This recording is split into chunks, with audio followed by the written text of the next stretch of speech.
Good morning. मैं मधुकर हरिद्वाल, व्याख्याता भौतिक विज्ञान, बालाजी स्कूल नगरदास। तो मैं आपको क्या है, अगर आप विज्ञान लेते हो तो विज्ञान में आपके 3 सब्जेक्ट होंगे, एक फिजिक्स, एक केमिस्ट्री। अगर आप बायोलॉजी लेते हो या फिर आप मैथ लेते हो तो फिजिक्स तो आपका कॉमन सब्जेक्ट रहेगा। अब इसको अपन इजी वे में समझते हैं। किसको? भौतिक विज्ञान को, फिजिक्स को। तो सबसे पहले अपन बात करते हैं मोशन के ऊपर, गति के ऊपर।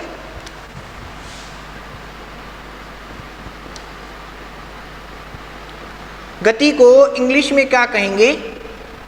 मोशन। अब सबसे पहले तो हमें पता होना चाहिए कि जो गति शब्द है इसके बारे में किसने बताया। तो इसके बारे में बताने वाला जो वैज्ञानिक था, कंसेप्ट गिवन बाय, किसने बताया? गैलीलियो नामक वैज्ञानिक है, जो आपने छोटी क्लासों में देखा है। उसने बताया किसके बारे में? गति के बारे में। ठीक है। अब देखो, गति अवस्था जो होगी वो क्या होगी? सबसे पहले हमें निर्देशांकों के बोध के बारे में पता होना चाहिए। तो हमें क्या है, पता है कि जो एक्सिस होते हैं कितने होते हैं? 2 होते हैं। ये आपने कहाँ देखा है? 10th में देखा है। एक को आप क्या कहते हो? एक्स एक्सिस, और दूसरे को आप क्या कहते हो? Y axis. अब हमें एक एक्सिस का और बोध होना चाहिए जिसको क्या कहते हैं? Z axis.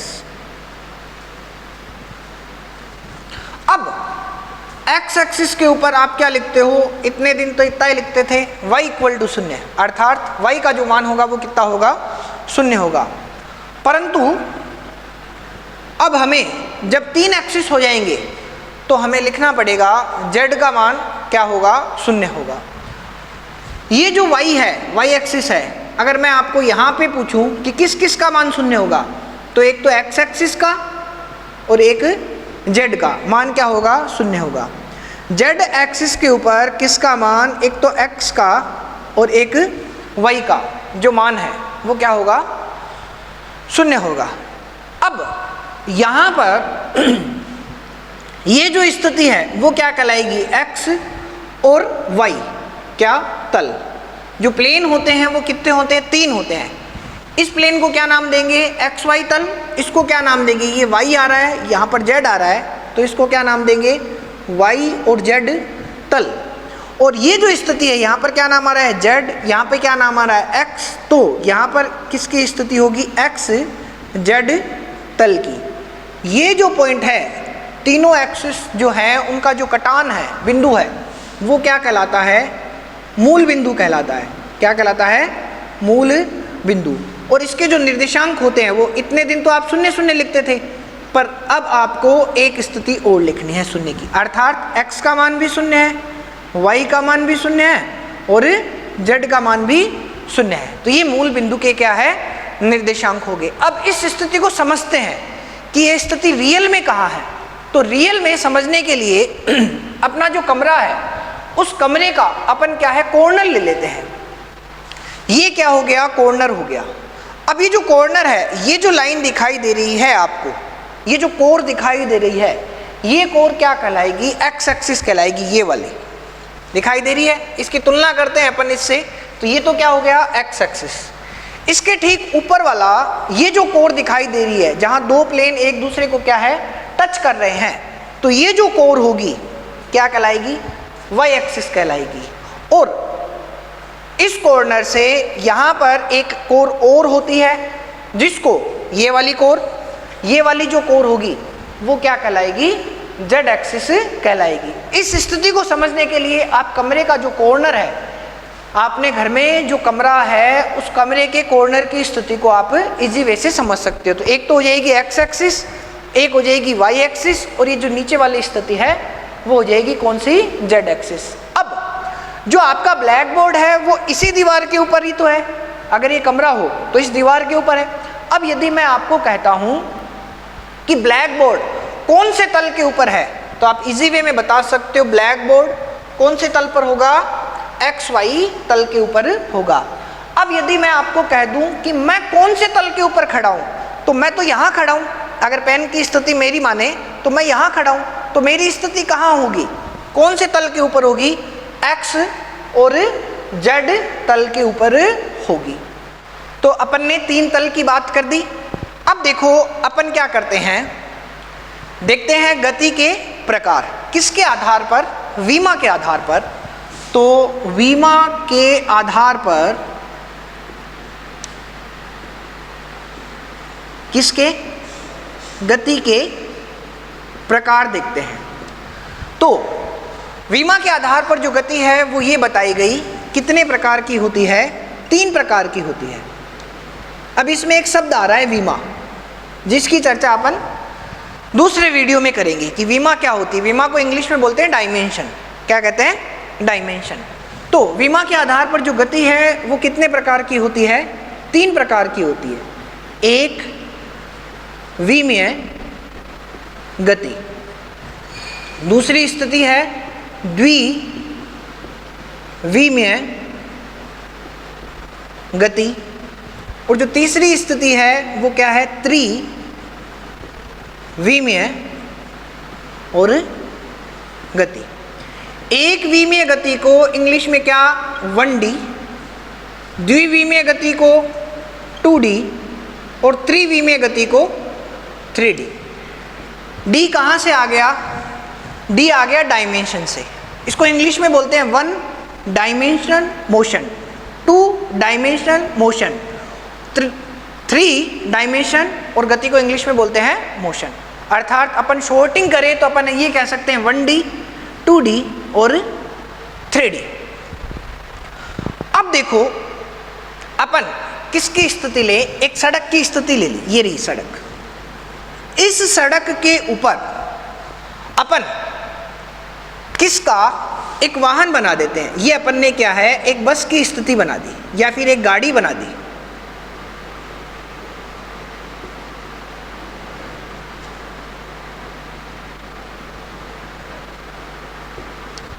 ये गाड़ी बना दी अपन ने। अब गाड़ी क्या है, सड़क की स्थिति क्या है, सीधी है। अब वो इसके ऊपर क्या है, गति कर रही है। क्या कर रही है, गति। तो यदि आपको एक स्टेटमेंट दिया जाए क्या, कि सीधी सड़क के ऊपर, सीधी सड़क पर वाहन की गति, किसका एग्जाम्पल होगी, तो ये वाहन स्ट्रेट चल रहा है। अब स्ट्रेट चल रहा है तो इस स्ट्रेट की स्थिति को अपन क्या है, इस तल के ऊपर दर्शाते हैं। तो वाहन जो वो इस प्रकार से चल रहा है। जब इस प्रकार से चल रहा है तो यहां पर यदि मैं आपको कहूं इस बिंदु के निर्देशांक बताओ, इस बिंदु के निर्देशांक बताओ, इस बिंदु के निर्देशांक बताओ, इस बिंदु के निर्देशांक बताओ, तो क्या किया जाता है, निर्देशांक की स्थिति को ज्ञात करने के लिए क्या किया जाता है, एक्स एक्सिस के ऊपर और वाई एक्सिस के ऊपर क्या डाला जाता है, लंब डाला जाता है। तो ये जो वाई एक्सिस है इसके ऊपर किसका मान 0 है, एक्स का मान कितना है, 0 है। तो इसके जो निर्देशांक होंगे वो क्या होंगे, किसका मान, एक तो एक्स का मान 0 है, एक किसका, जेड का मान 0 है। तो इसका जो निर्देशांक होगा वो क्या होगा, 0 है। पहला पद किसका आता है, एक्स का, दूसरा किसका आता है, वाई का। इसको अपन 1 मान लेते हैं और जेड का मान कितना है, 0। तो क्या आ गया, 0, 1 और 0। अब यदि मैं आपको कहूं इस बिंदु के निर्देशांक, तो निर्देशांक ज्ञात करने के लिए क्या किया जाता है, एक्स एक्सिस के ऊपर, वाई एक्सिस के ऊपर और जेड एक्सिस के ऊपर क्या है, लंब डाला जाता है। तो यहाँ पर इस बिंदु के जो निर्देशांक होंगे वो क्या होंगे, यहाँ पे जैसे मैं 1 लिख देता हूँ तो क्या आ जाएगा 1, फिर यहाँ पर कितना मान है 1 और जेड का जो मान है वो कितना हो गया 1। अब मैं यदि आपको कहूँ वापिस इस बिंदु के निर्देशांक ज्ञात करने के लिए एक्स एक्सिस के ऊपर लंब डाल दिया, यहाँ पे क्या लिख दिया 2, इससे वापस इसके ऊपर क्या है, लंब डाला, तो यहाँ पर कितना लिखा हुआ है 1। तो जो इस बिंदु के निर्देशांक है वो क्या होंगे, पहले मान किसका आता है, x का, फिर y का कितना है 1, फिर z का कितना है 0। अब यदि मैं आपको कहूँ इस बिंदु के निर्देशांक, तो x एक्सिस के ऊपर लंब डाल दिया, यहाँ पे मान कितना है 3, तो y एक्सिस की स्थिति ज्ञात करने के लिए y के ऊपर लंब डाल दिया, तो क्या मान आएगा, x का मान सबसे पहले, फिर y का और फिर z का। अब देखो यहाँ पर अपन बात करें, पहली स्थिति किसे फॉलो करती है, x को, दूसरी स्थिति किसे फॉलो करती है, y को, और तीसरी स्थिति किसे फॉलो करती है, z को। 3 एक्सिस है, इन तीनों एक्सिस में से किसका मान चेंज हो रहा है, x का मान पहले कितना था 0, फिर कितना हो गया 1, फिर कितना हो गया 2, फिर कितना हो गया 3। y का मान पहले कितना था 1, फिर कितना है 1, फिर कितना है 1, फिर कितना है 1। z का मान पहले कितना था 0, फिर कितना है 0, फिर कितना है 0, फिर कितना है 0। कौन सा मान चेंज हो रहा है, x एक्सिस का जो मान है वो समय के साथ क्या है, चेंज हो रहा है। ठीक है। अब यदि आपको कोई कह दे कि एक विमीय गति किसे कहेंगे, तो देखना मैं शॉर्टिंग करता हूं परिभाषा की। वस्तु के कितने निर्देशांक होते हैं, 3 निर्देशांक होते हैं। कितने, 3। कौन कौन, x एक्सिस, y एक्सिस और z एक्सिस। किस में से, x, y और z में से कोई भी एक एक्सिस, या तो x का मान या फिर y का मान या फिर z का मान क्या हो, समय के साथ यदि परिवर्तित होता है तो वह स्थिति क्या कहलाएगी, एक विमीय गति कहलाएगी। तो सड़क के ऊपर यहाँ पर ये जो वाहन गति कर रहा है, पर सड़क की शर्त है, सड़क कैसी होनी चाहिए, सीधी होनी चाहिए। तो किसका उदाहरण होगा, एक विमीय गति का उदाहरण होगा।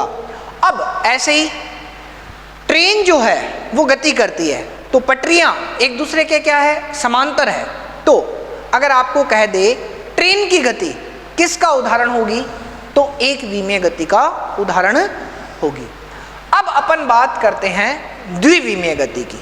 तो द्विविमीय गति को समझने के लिए अपन सांप की गति की बात करते हैं। तो सांप को यदि ग्राउंड के अंदर स्वतंत्रता पूर्वक क्या कर दिया जाए, छोड़ दिया जाए, तो सांप कभी भी स्ट्रेट नहीं चल सकता।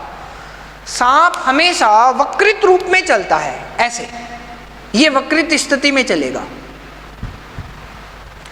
अब वक्रित स्थिति को समझने के लिए हम ये जो आपको ब्लैक लाइन दिखाई दे रही है, ये कितने बिंदुओं से मिलकर बनी है, अनंत बिंदुओं से मिलकर बनी है।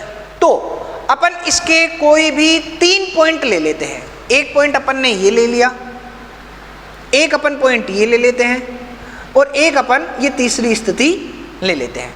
इसको अपन नामांकित कर देते हैं A से, इसको अपन नामांकित कर देते हैं B से, और इसको अपन नामांकित कर देते हैं किससे, C से। अब इस बिंदु के निर्देशांक ज्ञात करने के लिए क्या करें, x एक्सिस के ऊपर और y एक्सिस के ऊपर क्या करें, लंब डालें। तो यहाँ से ये कौन सा है x, ये कौन सा है y, और ये कौन सा है z। तो अपन क्या करते हैं, इससे इसके ऊपर क्या है, लंब डालते हैं, और इससे इसके ऊपर ये एंगल कितना होना चाहिए, 90 डिग्री। तो सांप के अपन ने A, B और C स्थिति ले ली। इसके निर्देशांक ज्ञात करने के लिए क्या किया जाता है, x एक्सिस के ऊपर और y एक्सिस के ऊपर क्या है, अपन लंब डाल देते हैं। ऐसे ही इस B बिंदु के निर्देशांक ज्ञात करने के लिए अपन क्या करें, x एक्सिस के ऊपर क्या डालें, लंब डालें। देखो ये ध्यान रखना है, यहाँ पर एंगल कितना होना चाहिए, 90। ऐसे ही y एक्सिस के ऊपर क्या है, लंब डालें, तो एंगल कितना है, 90 डिग्री। अब देखो, जैसे मैं यहाँ से अगर निर्धारण करना चाहूँ तो इसको निर्धारित कर देता हूँ 1 से, इसको निर्धारित कर दूँ 2 से, और इसको निर्धारित कर दूँ 3 से, और इसको निर्धारित कर देता हूँ 4 से, और इसको निर्धारित कर देता हूँ 5 से। ऐसे ही ये स्थिति किसकी है, 1 की, ये 2 की, ये 3 की, ये 4 की, ये 5 की, और ये 6 की। तो यदि मैं आपको कहूँ इस बिंदु के निर्देशांक बताओ, तो आप क्या बताओगे, पहले x का मान आता है 1, फिर किसका मान आता है, y का मान कितना है 4, और z का मान कितना है 0 है। ठीक है, क्योंकि जो वस्तु है वो कौन से तल के ऊपर गति कर रही है, एक्स वाई, क्योंकि अपन चित्र जो बनाया है अपन ने कौन से एक्स, इसको क्या नाम दिया था, एक्स वाई तल नाम दिया था। तो जो वस्तु है वो कौन से तल के ऊपर गति कर रही है, एक्स वाई तल के ऊपर गति कर रही है। तो मैं यदि आपको कहूँ इसके निर्देशांक बताओ, तो इसके निर्देशांक कितने होंगे, 3, और वाई का मान कितना है, 6। ऐसे ही यदि मैं आपको कहूँ इस बिंदु के निर्देशांक बताओ, तो क्या करें, एक्स एक्सिस के ऊपर लंब डालें, तो यहाँ पे जो मान है वो कितना आ जाएगा, 6 और 7, और यहाँ से किसके ऊपर, वाई एक्सिस के ऊपर लंब डालें, तो मान 3 और 4 के बीच में, तो अपन 3.5 मान लेते। तो इस बिंदु के जो निर्देशांक होंगे वो कितने होंगे, 7 और 3.5। अब देखो पहला मान किसका होता है, एक्स का, दूसरा मान किसका होता है, वाई का। पहले एक्स का मान कितना था, 1, फिर कितना हो गया, 3, फिर कितना हो गया, 7। पहले वाई का मान कितना था, 4, फिर कितना हो गया, 6, फिर कितना हो गया, 3.5। पहले जेड का मान कितना था, 0, यहाँ पर भी जेड कितना है अपन ने लिखा नहीं, कितना है, 0, और यहाँ पर भी जेड कितना है, 0। तो कितने निर्देशांक है, 3 है, और उसमें से चेंज कितने हो रहे हैं, x भी चेंज हो रहा है और y भी चेंज हो रहा है। पर कब, x और y कब चेंज होंगे, जब वस्तु कौन से तल के ऊपर गति करेगी, एक्स वाई तल के ऊपर गति करेगी। अब यदि मैं आपको कह दूं वस्तु यहाँ है, तो कौन कौन चेंज होंगे, एक तो y चेंज होगा और एक z चेंज होगा। अब यदि मैं आपको कह दूं ये है तल यहाँ, तो कौन चेंज होगा, एक तो x चेंज होगा, एक तो ये चेंज स्थिति हो जाएगी और एक ये चेंज हो जाएगी। और चेंज कौन नहीं होगा, y का जो मान है वो नो चेंज। तो निर्देशांक कितने होते हैं, 3 में से कोई दो निर्देशांक क्या हो, समय के साथ क्या हो, यदि परिवर्तित होते हैं तो वस्तु की ऐसी गति क्या कहलाएगी, द्विविमीय गति कहलाएगी। अब द्विविमीय गति के अपन और उदाहरण देखते हैं। देखो ये स्थिति किसकी है, एक्स एक्सिस की, ये स्थिति किसकी है, वाई एक्सिस की। यहाँ किसकी स्थिति रखी है, फुटबॉल की स्थिति रखी है, ये फुटबॉल है।